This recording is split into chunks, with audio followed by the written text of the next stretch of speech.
about you is that you have ambition to be great. My job is to coach you to get all that greatness out of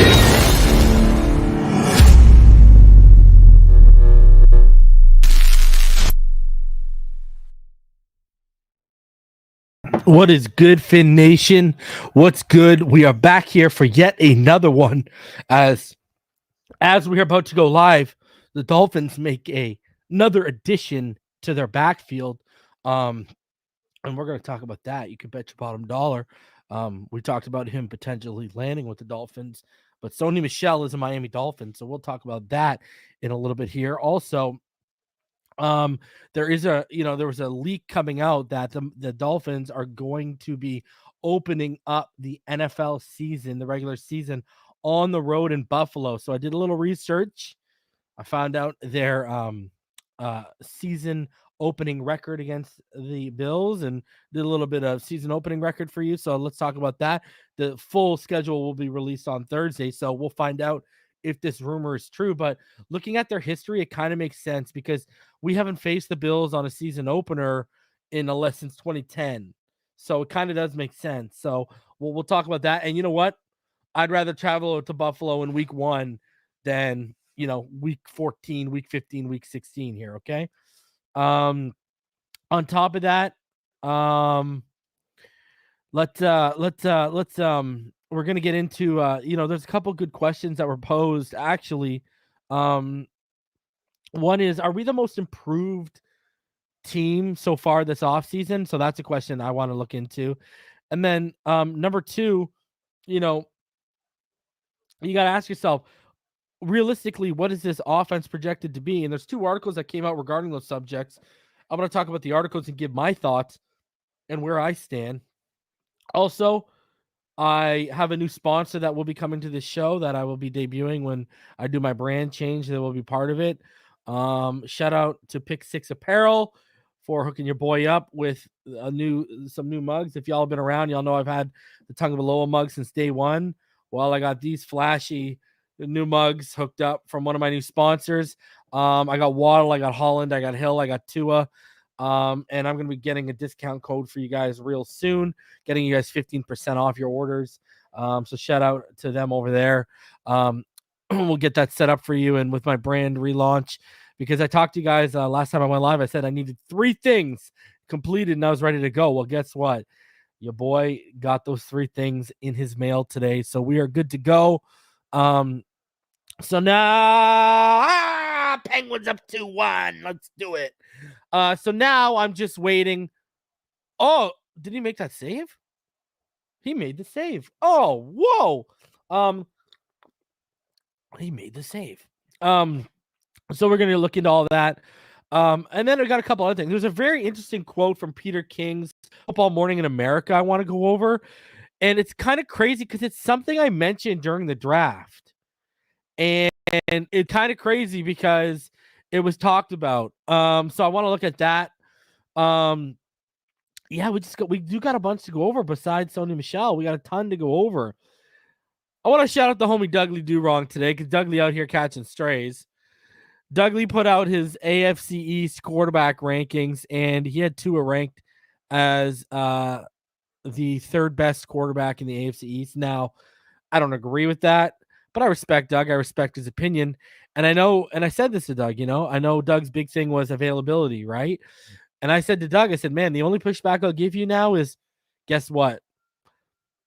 Now there's a big cloud and shadow over those availability. Now people who want to hold availability, guess what? We can now push back against that narrative because we know Flores was holding Tua out when he was healthy. That's confirmed. So, that's my only pushback on the availability. You know what I mean? So I think Tua is the 2nd best quarterback in the AFC East right now behind Josh Allen. I think he's better than Mac Jones. I think Mac Jones was coddled. I don't think Tua could have ever got away with throwing 3 times in a game against the Buffalo Bills, and we would have stand a chance of winning, let alone actually been in the game. That's just how New England was built, and that's how they set up their offensive line, their run game. And they coddled Mac. So Tua was more thrown to the wolves than Mac Jones to me. So, and even still, Mac makes me cringe. Whack Jones, baby. I don't think him or Zach Wilson long-term are going to be the answer there. So I mean, they went out and they drafted Bailey Zappi. Oh, he hit the post. They went out and they drafted Bailey Zappi. So I'll laugh if Bailey Zappi goes out and he beats Mac Jones. That'd be amazing. Jose. There's the goal that counts, Jose. Rangers ain't beating no one, baby. Let's go. Big dub tonight. We're up 3-1 in this series. Woo! Jose, can you see? Jose, can you see? All right. That's enough chirping. Where are all the Panthers fans at? I thought everyone got quiet. All these Panther fans have been talking so much smack last 2 years. Every year I told y'all against Tampa, y'all are going to get run. And I told y'all this year the Capitals going to take care of you. Where are the Panther fans at, Florida? Come on. Where are y'all at? Oh, see, when your team's good enough and you can actually chirp. Dolphin fans, we're going to be here one day. Trust me, very soon. All right? Where we'll actually be able to back up our chirping. You know what I'm saying? We're going to get there. Trust me. Hopefully this year's the year. 3-1, Jose. Can you see? Woo! Worst lead in hockey, though. 3-1, but I'll take it. Shout out to Shane for the $1.99 donation. He says, I think Wilson and Max are closer than Tua and Mac. Wilson and Max. Oh, Wilson and Mac are closer than Tua than Mac. I agree with that assessment 110%. Shout out to Mike for the $5 donation all the way out from New Zealand, man. I appreciate that. They're almost done. You guys lose tonight. It's a wrap, buddy. It's a wrap. Tell y'all, you ain't coming back down 3-1 against a team that as experienced as them right now. This is not going to happen. Don't worry, we would have handled y'all next round anyways if you would have seen us, so it's all good. I'd rather go out in the first round than we handle you in the second round, right? But yeah, you know what? I got to say this. Guys, this backfield. I'm going to tell you this right now. I told all y'all this, and I'll tell you, there ain't no way Jared Doakes is making this team right now. There is no way Jared Doakes is making this team. He ain't beating out ZeQuandre White. He ain't beating out Myles Gaskin. He ain't beating out Salvon Ahmed. He ain't beating out Sony Michel. Jared, it's time, son. It's time. That Wingstop application looking real good right now, bro. It's over, my friend. It is over. It is over. We might need someone to dry the towels and clean the jerseys after games.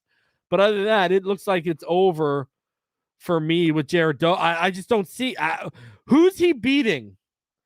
And I don't even think he's going to stay on the practice squad. I think they're going to use that spot for White if they can get him there. I think even Myles Gaskin is up the creek right now. I told y'all already that I like Salvon Ahmed's chances because that was, McDaniel and such his guy. Now, jeez, I don't know where. And remember, let's all remember, I got nobody. If anyone been watching me, I'm the only one heading into the 2020 season that was telling y'all Gaskin was going to win this starting job. Everyone thought Kalen Balaj was going to win it. And I was like, Gaskin's going to win this job. Gaskin won. So I love Gaskin. Gaskin, he made me look right. I love the guy. And I actually do love the guy, like the player. I like him. I've always said he's a complimentary back. Problem is, now they brought in their guys, and it's over. It is over, man. And you got to find a way to. They're going to carry 4. They're going to carry 4, and you got to ask yourself who are the 4 these guys are going to carry. And I mean, Edmonds and Moser are locks. Ahmed to me is like a lock. If you're going to ask me who's going to win, Sony Michel or Myles Gaskin, I'm sorry. I don't like Gaskin's chances. I just don't. And that's not a knock against, that's not a knock against Myles Gaskin. It just is what it is. I mean, how many of y'all were aware that Sony Michel quietly had like 925 yards rushing last year, along with, another 120 yards receiving? The guy had over 1,000 all-purpose yards. All right. And another big thing of what First of all, and he did that, and Michel did that under McVay, right? Now we don't got to go into why that matters so much, but I mean, even deeper than that, like when we talk about like contact after contact, you know what I mean? A lot better after contact. Sony last year, he averaged I think 2.74 yards after contact. Myles Gaskin, for a comparison, pardon me. Myles Gaskin, for comparison, was one of the worst in the NFL, okay, in yards after contact, but in an actual number for y'all, comparing to 2.74, which Michel had, we're talking about 2.18. So basically a little over half a yard more after contact for Sony Michel. You know what I mean? That's a big, that's a noticeable number. That's a noticeable number. So, I mean, that 0.6 yard of a yard more, that's, 60% of a yard more. That's a lot. That adds up, right? 2 runs, that's almost a yard and a half. So that's the difference. And sometimes that yard and a half is the difference between a first down and going to a 4th and 1 or a 4th and inches, right? So I don't know, man. I don't, Sony Michel's, I mean, guys, we all remember what he did as a rookie. The guy ran for over 1,200 yards as a rookie. All right. He was averaging over 2.65 yards of contact. He was averaging over 3.41 yards of contact in 2020 as well, Sony Michel. But he got hurt, right? He was having a decent year. But this is a guy when he hasn't. Listen, let's take out 2020 because he was hurt, right? 2018, 1,267 yards on the ground. 2019, all right, 973 yards on the ground. 2021, 925 yards on the ground. You add in the receiving on top of that, as a rookie, he wasn't really utilized. He only had 59 yards. But every year since that, it's been 100 yards or more receiving. So he's good for, I mean, look at it. In 2019 and 2021, he was still good for over 1,000 all-purpose yards. Gaskin, on the other hand, let's call a spade a spade. Gaskin has never, ever, I think the closest he's come was, I think he was what? I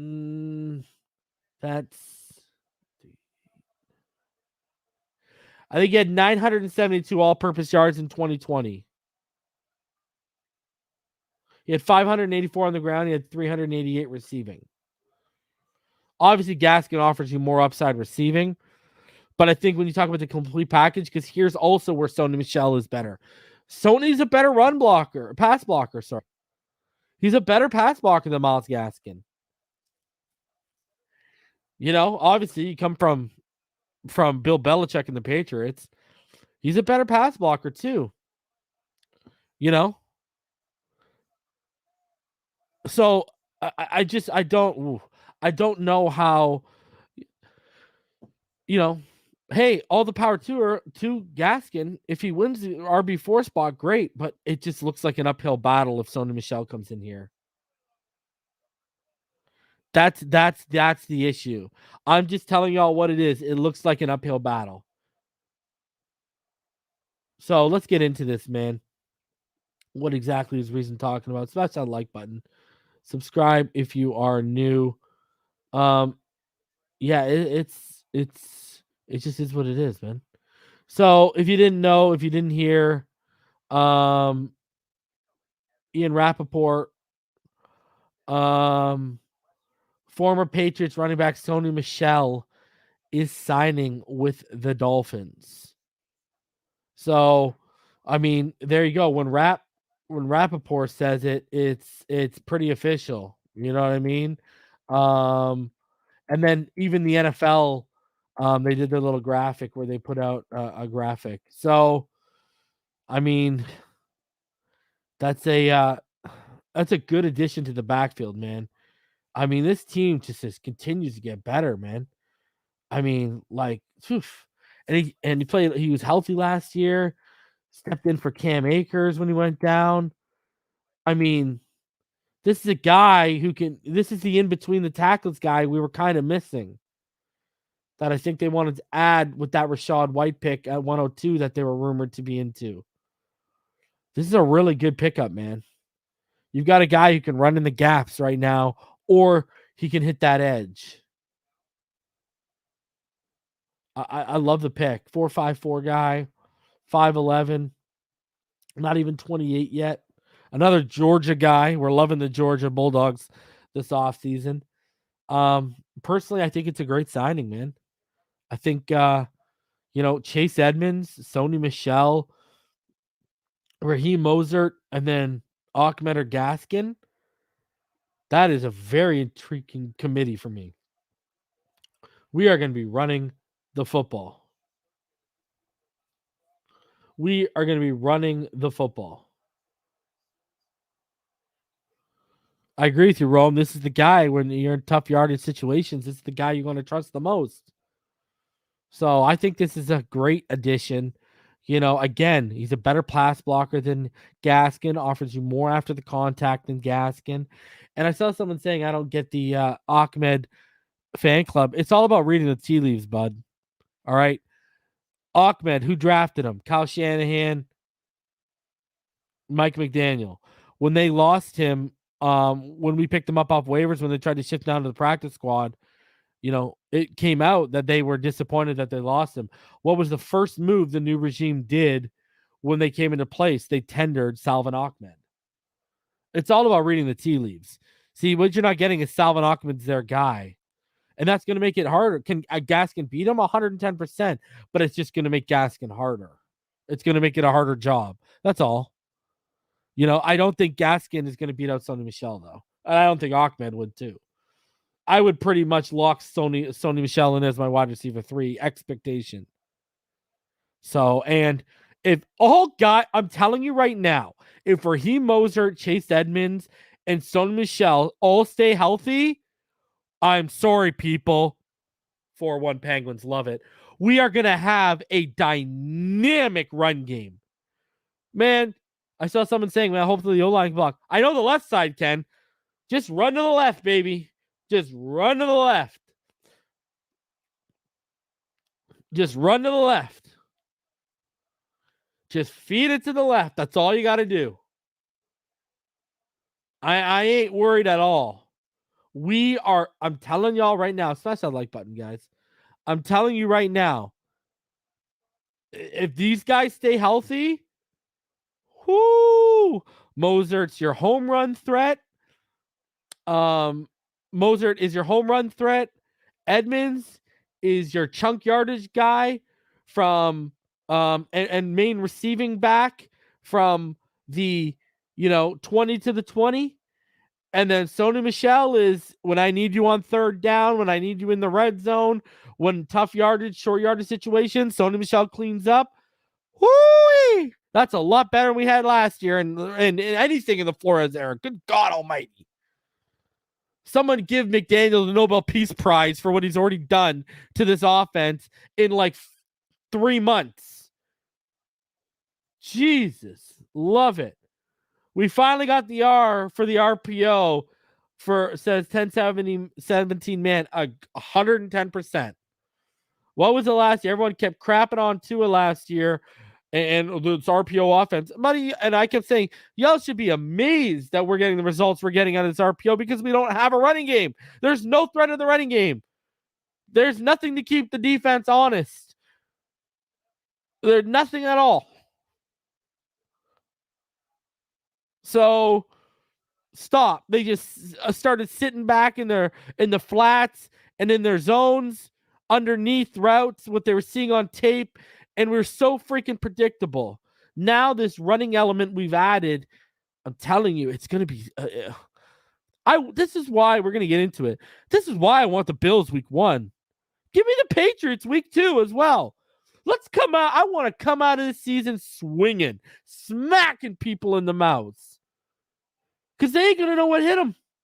I'm consistent, and I'm gonna stay there.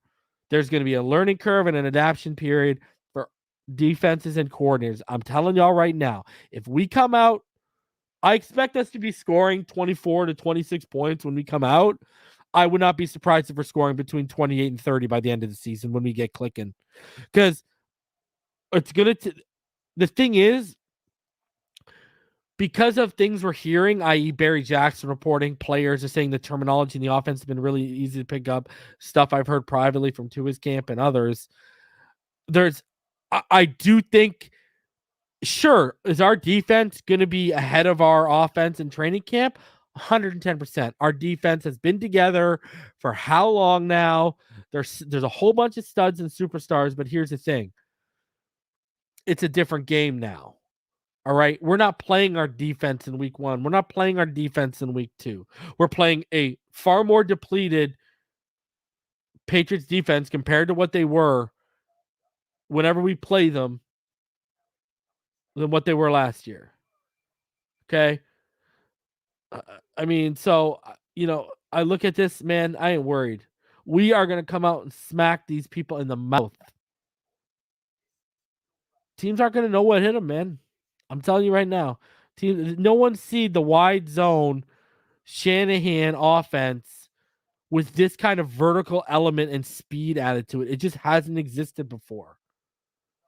We are first. Just like, guys, when they adapted their offense and they went read option with RG3, look at how successful they were with RG3. RG3's best season was under those guys. I'm telling you right now, this is going to be a high octane offense. I will be shocked if we are stagnant. I will be shocked. And Sony Michel just adds another layer and another piece to this offense and another toy for our staff to tinker with offensively. I'm telling you, the depth we have right now at running back is unreal. The depth we are building at wide receiver is phenomenal. The beginning stages of rebuilding this offensive line have been very good. Just needs to be finished off. And we'll get there. Like I've said it before. This year, my expectation is I think we can win a playoff game. I've always said and maintained by year 2, year 3, this team is going to be very scary. The offensive line is going to be shored up a little bit more, and we're going to have a sense of where we're moving forward with all these guys. So, Sony Michel, I love the pickup. I love what this running back room looks like right now. Man, I'm so excited going into a draft with guys like Bijan Robinson and Jahmyr Gibbs and all these great running backs that are going to be available next year. And we got so many picks in the first 3 rounds. I can only imagine what they're going to add. I really can only imagine what they're going to add. Shout out to Philip Leduc. He says, if we don't get JC Treader as his knees are shot, can we get another guard? Connor can move to center. I don't want to move Connor to center. It's 4-2, Philip. The Rangers just scored. I don't want to move Connor to center. Why fix something that ain't broke? Connor is a top 5, top 10, top 5 run blocking guard in the NFL. Why? I'm not down with this, man. I don't like this whole move around. He's been in the league.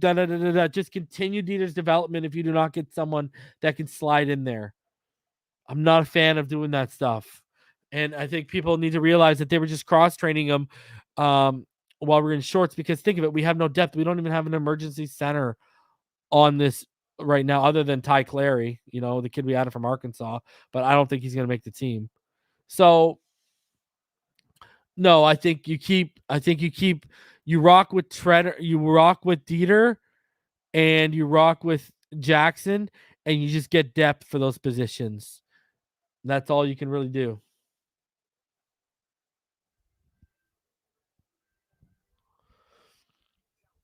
All right, so let's get into this continuing.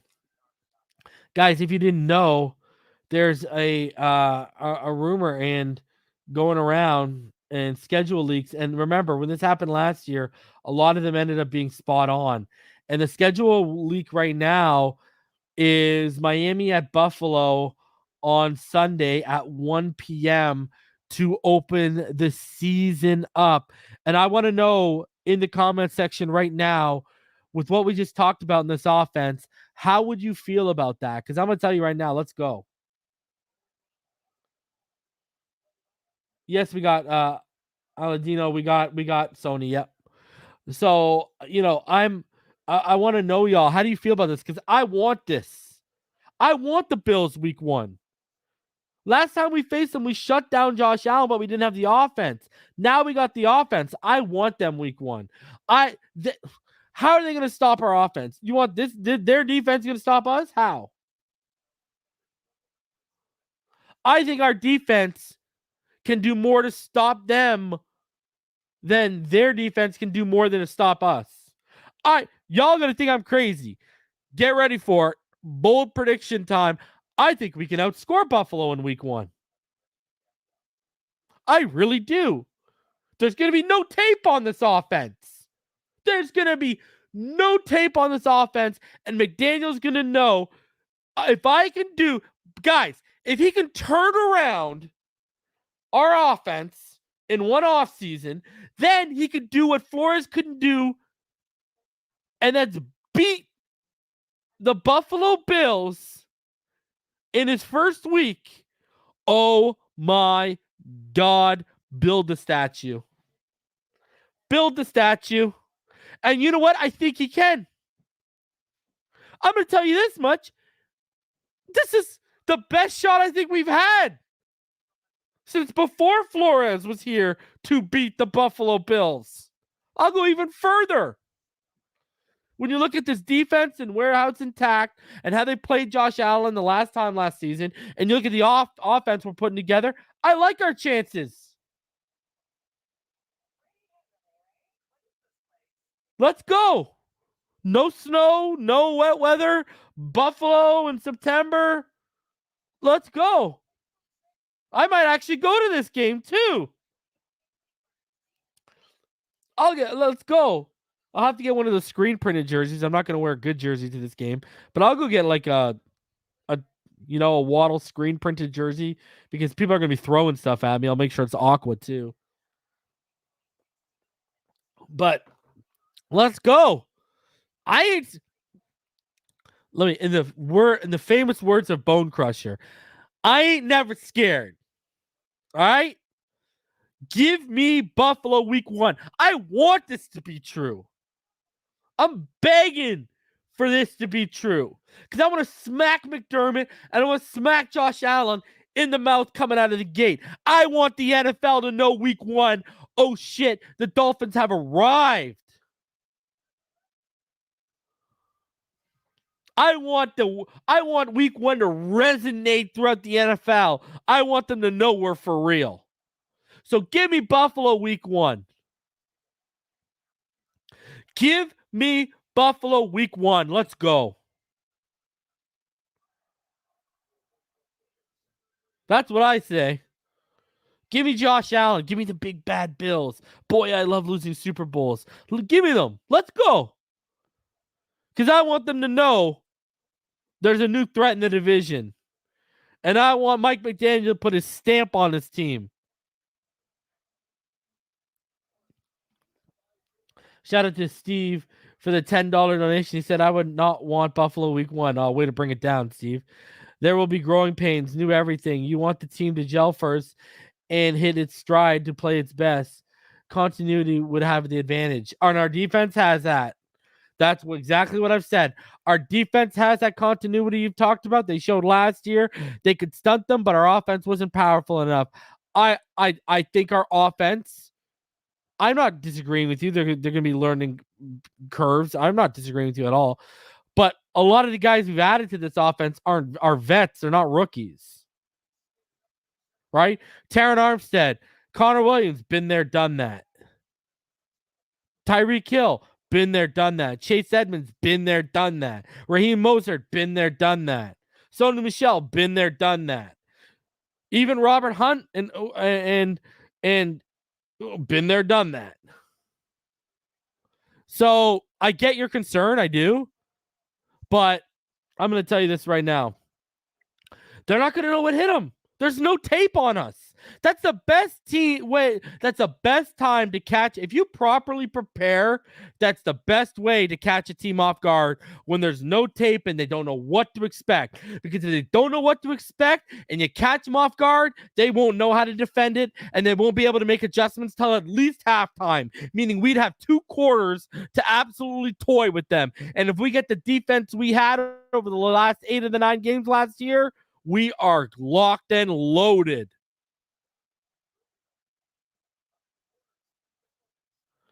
And exactly, Wayne D's right. And plus, I'd rather them in week 1 with no cold weather than, week 14, week 16, where we're cold tundra of Buffalo. You know what I mean? So I'm good, man. I'm good. I'm ready to catch teams off guard. I think our playbook and our offense is going to be potent enough where we can catch them off guard. And while we're catching teams off guard, things will get clicking. So let's go. Let's go. Jamie, yes, I think our offensive line could be top 20 this year. Just to counter the negativity, says Greg Bryant. Hey, bro. I mean, it is what it is. I ain't hating. Everyone's gonna got their opinion, man. It's fine if people believe they want to. Hey, man, if people want to see, that's cool. I'm down. Shout out to Greg. Dolphins win week 1. If it's Buffalo, they won't know what hit them. Let's fucking go. Exactly, Greg. Exactly, Craig. That's exactly it, man. That's exactly it, bro. That's catch him off guard. Hey, bro, I gotta say that. I'm gonna say this, and I'm gonna go there. Hey, again 5-2. I gotta say this. They knew the Allied forces were coming. All right, on D-Day, but guess what? Even though they knew we were coming, they didn't expect how hard the Allied forces hit those beaches and pushed the Germans all the way back, all right? On D-Day, on Juno Beach and all the beaches and such. So, same thing, man. They know the Dolphins are coming, but they don't know how we're coming. And when we hit them, throw everything at them. Throw everything at them. That's the team we're going to have the longest to prepare for. That's the team that McDaniel's going to have the longest to prepare for heading into the season when you think about it. I fully expect us to be ready for that game. I fully expect us to be ready for that game. There's no way he doesn't prepare us. There's just no way. So, hey, Chris. It's all good, man. Go watch it. I did on Saturday, if you guys missed it, I did a little prospect preview on Channing Tindall. I had a bunch of all 22 of them. Go check it out. The all 22, it's going to start changing. Eric Izukuma is coming this week, but y'all going to see the new thing I got. I'm going to be crisping it up my film studies, make it easier on your guys' eyes and how to track players. So, we've taken it to the next level. And the rebranding, it's coming, baby. I got everything I needed to finalize it today. Honestly, now I'm just waiting for the right show to launch it. And I've got a show planned in the works that I'm trying to solidify. If I lock that show down, that's when I'm going to be launching my rebrand. So stay tuned. It's going to be coming this month. So, and y'all are going to love this rebrand. All right.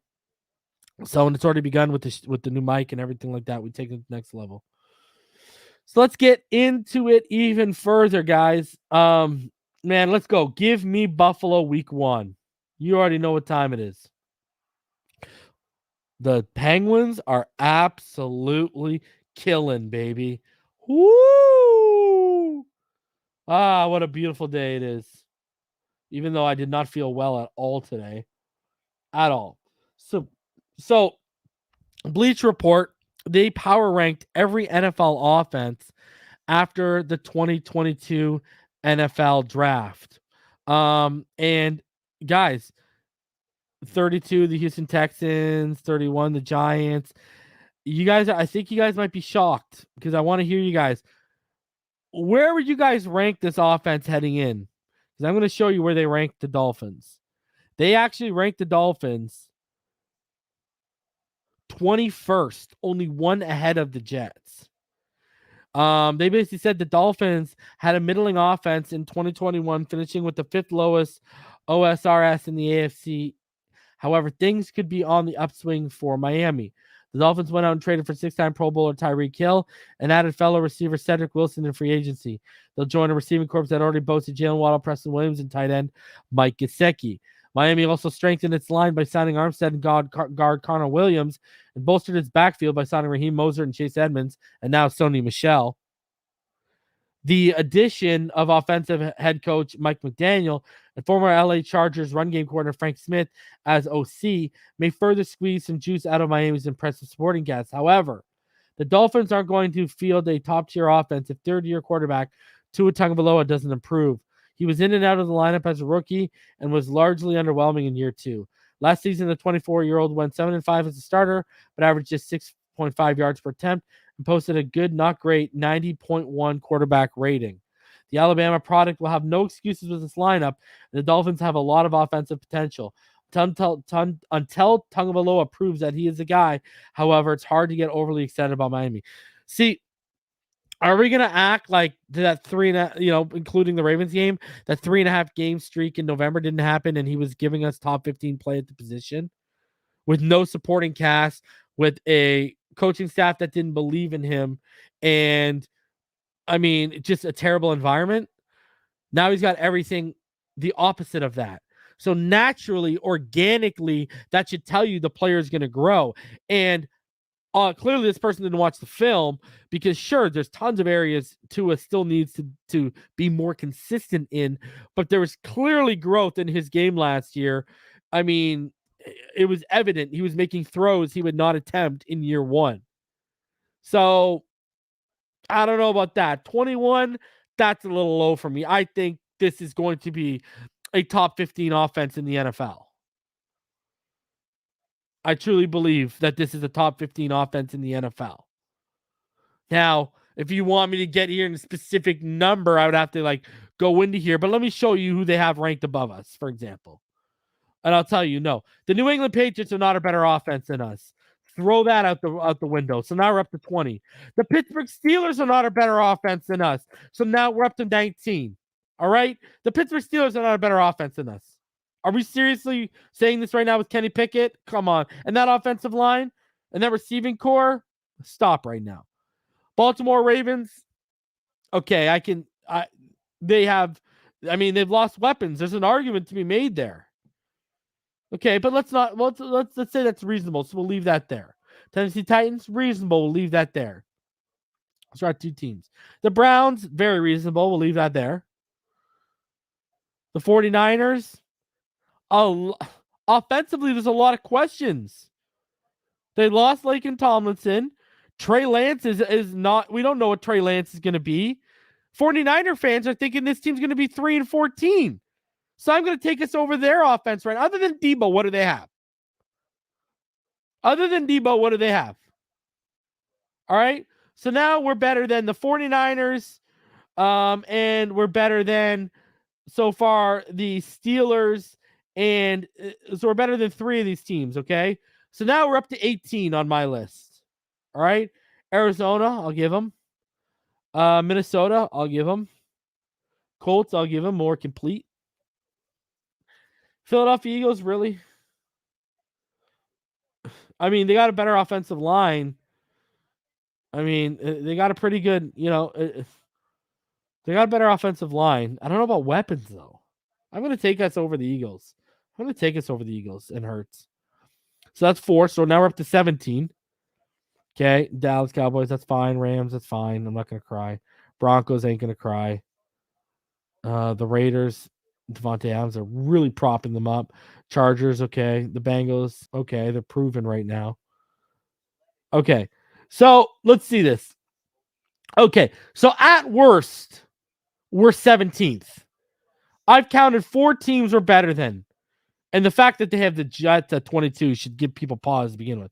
We're better than the Patriots. We're better than the Steelers. And this is without seeing us play yet. We're better than the Niners offense. And we're better than the Eagles offense, I think. Okay, so I mean they added A.J. Brown, but I'm going to take our offense. So that's 4 offenses I think we're better than that they got listed higher than us. So that puts us up to 17th. So I think at worst we're the 17th best offense in the NFL right now without playing a game. If we want to get specific here. So that's how I feel. Now, speaking of Tua, in case people didn't see, Brandon Marshall had this to say about Tua Tagovailoa, a slow blinker, and I want to discuss this. Let's see what he said.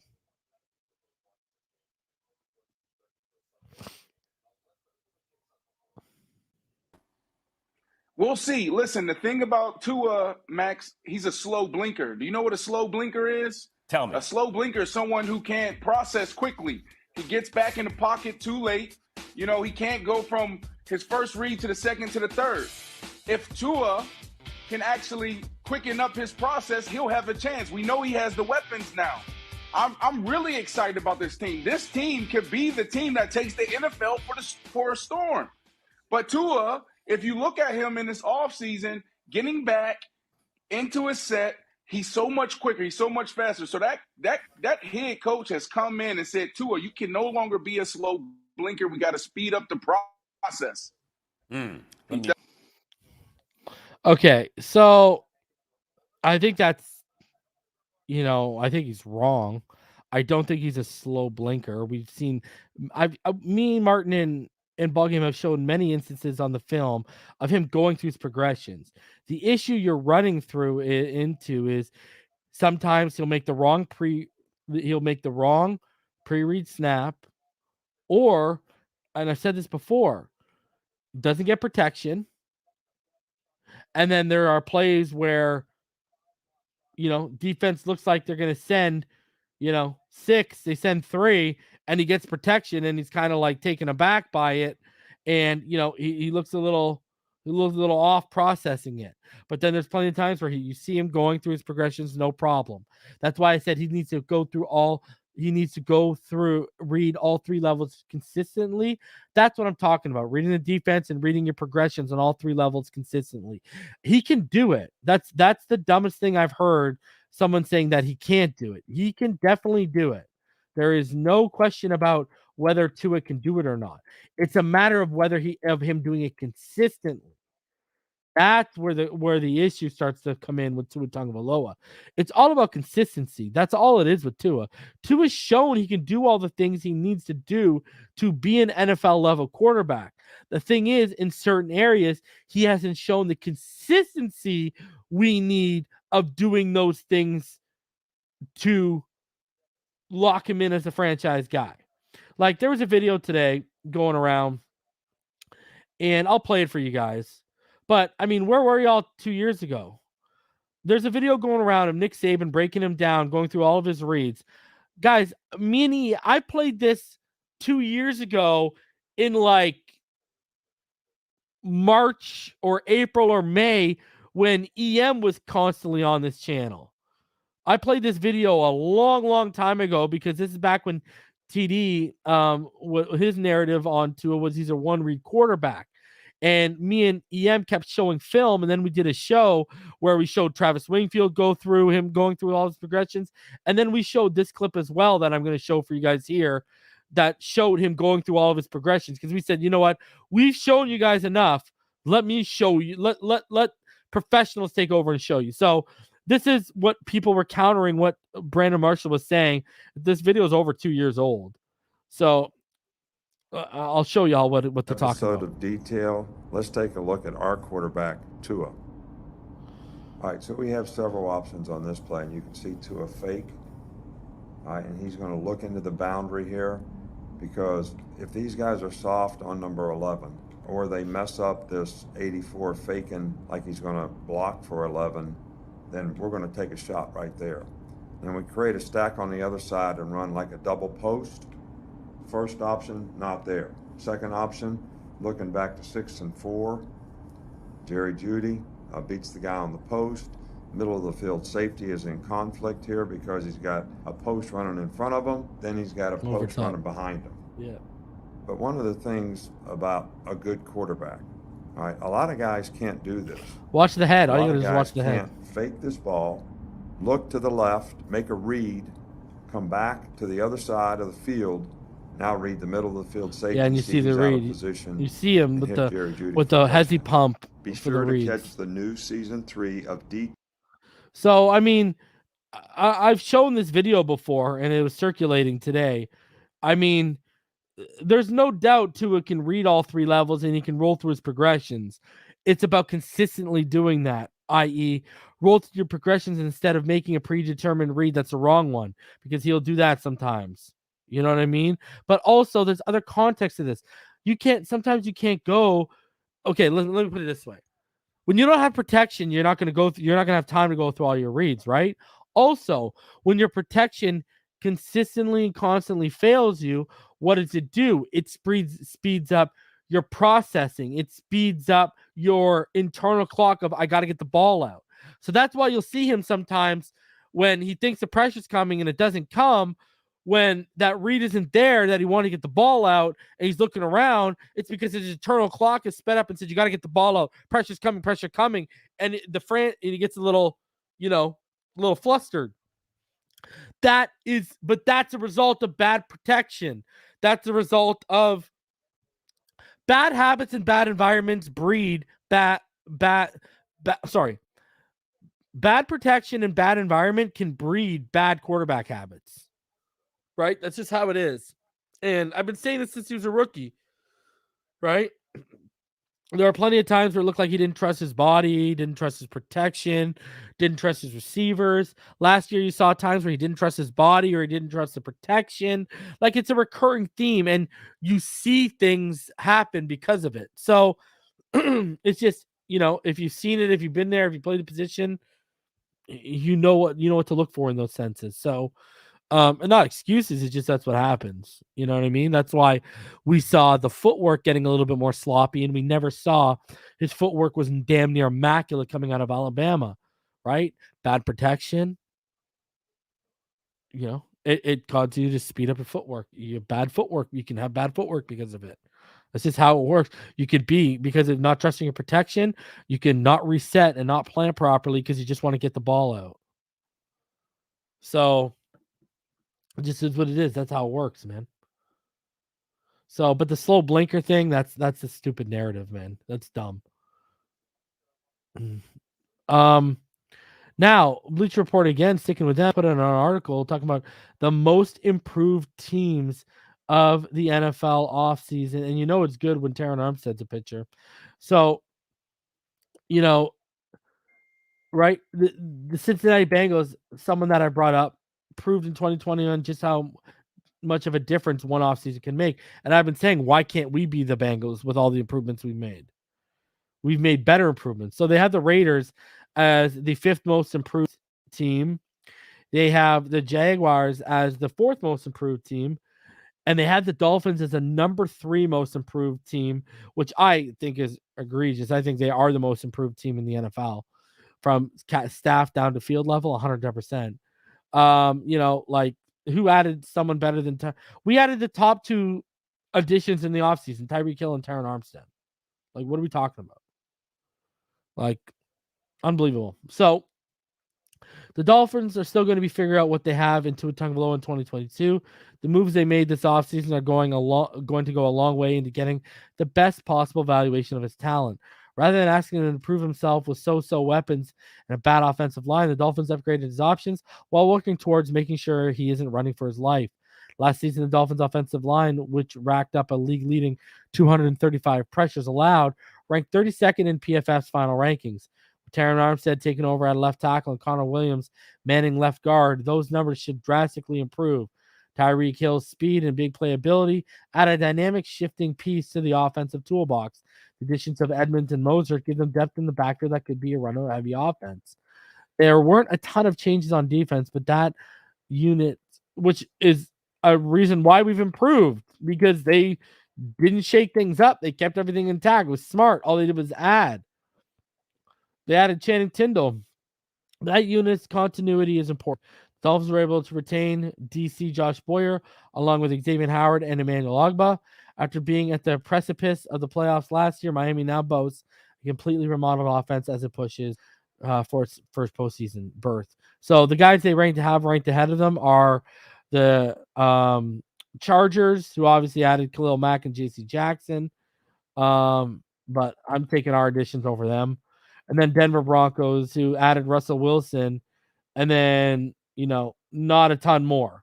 So I think we are the most improved team. All they did, talking about guys who added one or two pieces, where we added Tyreek Hill, Taron Armstead, Connor Williams, Cedric Wilson, Chase Edmonds, Raheem Mostert are going to be big-time contributors for day one. We added at least six big-time contributors without touching Tindall if he contributes from day one on, et cetera, et cetera. So I don't really see that. I think Sony Michel can make it 7 and another big-time contributor from day one. So I base your offseason, to me, the strongest offseason is when you have the most new contributors. I don't want okay, I got Russell Wilson, but then I got a bunch of depth guys. Come on. You're just going off the name of Russell Wilson. That's one piece. When you add 7 or 8 contributing factors in the offseason, that is a fantastic offseason. Not a lot of teams are able to do that, especially when some of those are special contributors, i.e. Armstead and Hill. And we're not even talking about the coaching staff. You got to take the hirings into offseason too. Who had a better hiring than Darrell Bevell as a quarterback coach? That was the best non-head coach hiring all offseason. And the best head coaching hiring of this offseason was obviously Mike McDaniel. Stop. We killed this. We won this offseason. Not even close. Not even close. You can't tell me any different. And just so you guys are up to date and know what the deal is, Bleacher Report, they also said Channing Tindall at 102 was the Dolphins' best value selection. They pointed out things I've already told you guys. They said the Dolphins didn't make much noise in the 2022 NFL draft, holding just 4 picks across the 7 rounds. The club didn't squeeze a lot of value out of these selections either, as not one of their prospects was selected earlier than the ranking on Bleacher Report's scouting department's big board. The team did fill a hole at inside linebacker with its first selection that came in late in round 3. That is where they grabbed Georgia linebacker Channing Tindall, a player who may elevate a weak linebacking corps that didn't see any major free agency additions. Miami needed to bolster the roster with a promising prospect, and Tindall was one of their better choices available. I think him and Leo Chanel and Isaiah Spiller were the best picks available. He's a fast switch linebacker with more athleticism than any incumbent players at the position and adds an extra dimension to the defense with his quickness alone. Tindall must work on his instincts and reads, which is what I've told y'all, but he has unteachable speed and looked like one of the best athletes on a historically talented Bulldogs defense last season. If this interior linebacker can improve his fundamentals, Miami should get a decent return on investment. Guys, if he can improve his instincts and his anticipation and his diagnosing and coverage, this guy is going to be a top 15 linebacker in 2 or 3 years. Believe that. The guy has all the tools in the world to be that. Insane ceiling for Channing Tindall. The problem is it's a very low floor, right? Continuing on, guys, too. Interesting quote on Football Morning in America. And it said, why, and this is something I mentioned while we were live during the draft. I said it kind of starts to feel like, they're under, people are devaluing this position, just a turnover might be coming here.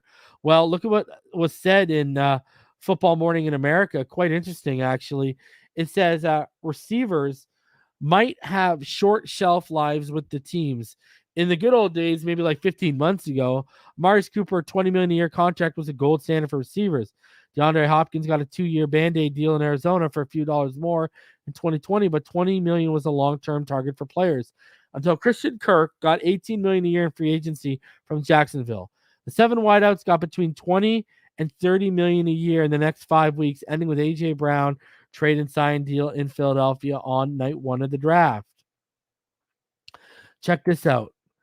As one GM told me, I could see the receiver position becoming like running backs. Get as much out of that receiver in the first contract, and then after 4 or 5 years, let him go and draft one high. There are so many good receivers now, I'm not sure they're all going to get paid going forward.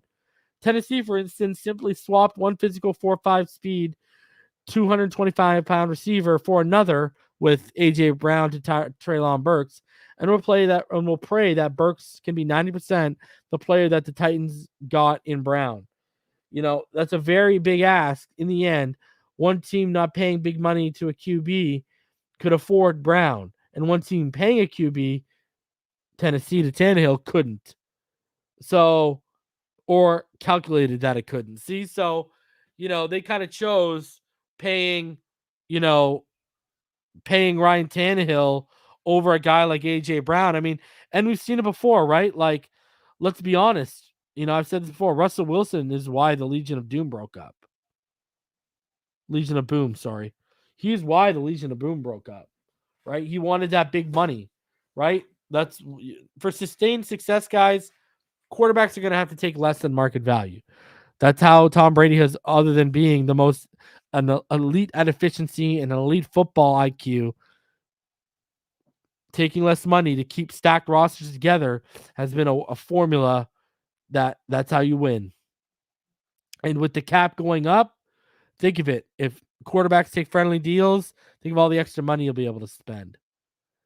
So I just find it kind of interesting that I mentioned that during the draft, and now, execs are whispering about this, that wide receiver might be the next devalued position. Finally, guys, some hope for you. ZeQuandre White. He led all SEC running backs in rush yards after contact per attempt last season at 4.61. Again, we come back to after contact, which is why I said I liked Sony Michel's chances better than a guy like Gaskins because of what he offers after contact. Now this is another after the contact runner, a guy who I'll be doing a prospect profile on like I did for Channing Tindall. And I got Eric Azukamas will be coming this week as well. But, guys, ZeQuandre White, another guy who just racks them up after contact. You got to love it. You really do. Personally, I think it's going to be an uphill battle for him. He's going to have to beat out Salvin Ahmed or Myles Gaskin potentially for that 4th spot. And that's a lot to ask in year 1 of a running back. That's a big, tall order to ask. So I don't know if I see that in year 1. I think this guy, here's your replacement for Jared Dokes on the practice squad, though. I think further indictment that on Jared Dokes and where he's at, and he could probably pack his bags. Jared Dokes, I would be shocked if Jared Dokes, I'd be absolutely shocked if he was on our practice squad next year. I don't know if I see it happening. I really don't. I think, man, ZeQuandre White, another guy who offers a lot of upside, and it's one of their guys. You know what I mean? It's one of their guys. So, Sony Michel, he just makes a complicated running back battle just that much more complicated. So it's going to be interesting to see how things shake out, but it's going to take a long time. I think it's going to take a couple seasons for ZeQuandre White to crack this 53. It's going to take at least one. I don't see him making the 53 this year. I don't. That's just where I'm at. So, hey, it is what it is, man. And, the other thing, too, that's not going to help his case is next year's draft class is pretty good. So we could add, with all these guys on these short-term contracts, we could go ahead and add another running back next offseason, and then what? Right? Now he's pushed even further down. So, it's going to be really interesting to see how it works out. Real interesting. I mean, I can't wait. Training camp. Oh, baby. Oh, baby. Training camp. I'm hyped. Man, there's almost 500 of you in this room right now. Smash that like button. Subscribe if you are new. On our way to 8K, only just under 200 away, about 190 away. Let's get there. I want to get to 10K before the season starts. Help me reach that goal, baby. I'm going to do a big time giveaway at 10K, big time giveaway. So I've already got the idea in hand. So hopefully we can get that rolling. So smash that like button, man. Subscribe if you're new. Appreciate you guys for coming out as always.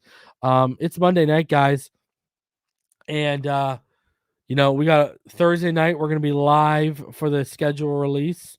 On Friday, I'm gonna drop the Eric Ezekuma prospect profile preview for you guys as well. And then tomorrow night, I plan to be live because I got a question I want to ask.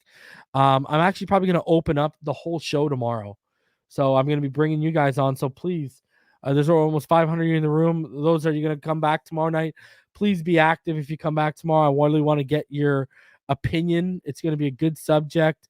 And I really want to hear from you guys tomorrow night. It's going to be a open show to you guys. So haven't done one of those in a bit, and we're going to open up to you guys, and I really want to get your guys' opinion on what the subject at hand is going to be tomorrow. So be out on the lookout. We'll be live around 8 p.m. Eastern tomorrow for you guys, so be out on the lookout for that. All right? And then don't worry, Fake, it's coming. Nick Hicks is coming, my friend. We're working on something special, all right?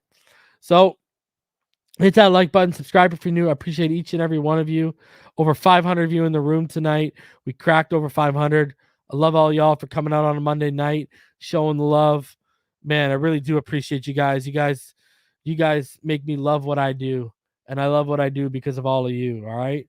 So, and thank you to all of you that wished my daughter a happy birthday, donated for my daughter. She had a fantastic birthday. So thank you all again for some of y'all out there really trying your damnedest to make, my daughter's birthday special. And that means the world to me. I love all of y'all. You guys are my family. I appreciate y'all, Finside fam. And I will see all y'all right back here tomorrow. Until then, you already know what time it is, baby. Fins up all day, every day. Let's get it, baby.